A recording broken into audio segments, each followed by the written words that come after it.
All animals are equal, but some animals are more equal than others. Welcome back to Searching the Archives. Today we're going to be reading Animal Review, reviewing Animal Farm by George Orwell. This book is a classic for a reason. It's eternally relevant. I know that probably most of you read this during high school, but I didn't, and so I was reading it with fresh eyes at 32 years old. Most of you are probably also already familiar with the storyline. Basically, there's a big group of animals and they work on a farm, and that farm is owned by humans. Eventually, they start to get an idea that they're getting a raw deal. And the pigs, which are the smartest animals on the farm, they hatch a plot where they're going to start a rebellion. They're going to raise up and they're going to throw the shackles of the humans off their back. The animals will run the farm. They will seize control, and there will be equality and paradise for all. And thus begins Animal Farm.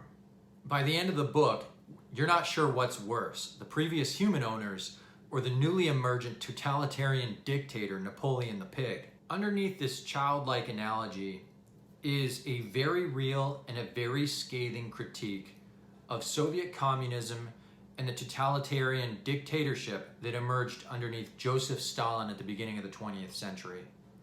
An ideology and a regime that left tens of millions of people dead through disease, famine, purges, work camps, and otherwise. A reality that we should never forget, because we never want this to happen again. I took two main lessons from reading this book. The first lesson is the importance of language.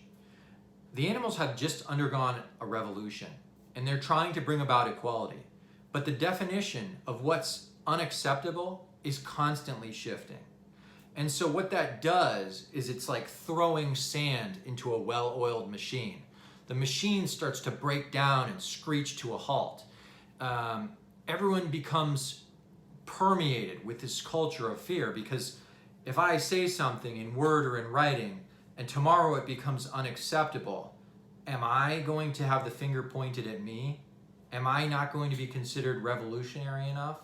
Am I going to be purged? We really see this play out with the two pigs, Napoleon and Snowball. For those of you history buffs out there who are familiar with the Communist Revolution, Napoleon represents Joseph Stalin and Snowball represents Leon Trotsky. At the beginning, Snowball is seen as a heroic comrade in arms who's down for the cause and he's there for the revolution. And by the end, he's been whitewashed out of existence. History has been rewritten, and he's cast as the ultimate supervillain who's the true reason the Animal Farm isn't operating in a much better way and that they haven't achieved paradise. And this really brings me to the second takeaway that I got from reading this book, which is, let me give you an analogy. They say one of the most dangerous situations that you can encounter is to be swimming in the water near someone who's drowning. If you don't know what you're doing, and if you're not careful, there's a good chance in their panic that they will grab you and push you under in order to save themselves. The problem, of course, is they haven't saved themselves. They've drowned you, and they're still drowning. And that's what we see with Napoleon in this book. Napoleon isn't saving anyone. The ideology underlying Animal Farm is empty, and it's running on fumes. And the only way it can keep going is if Napoleon continues to point the finger somewhere else, to shove someone else under to keep himself afloat for just a little bit longer.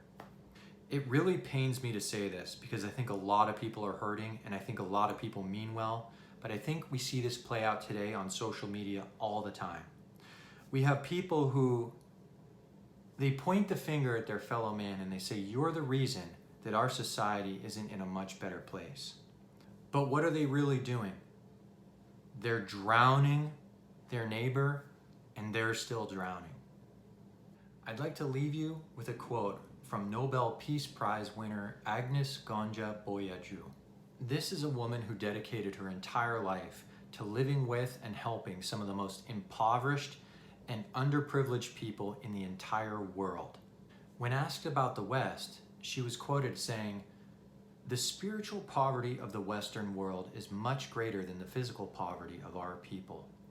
You in the West have millions of people who suffer such terrible loneliness and emptiness.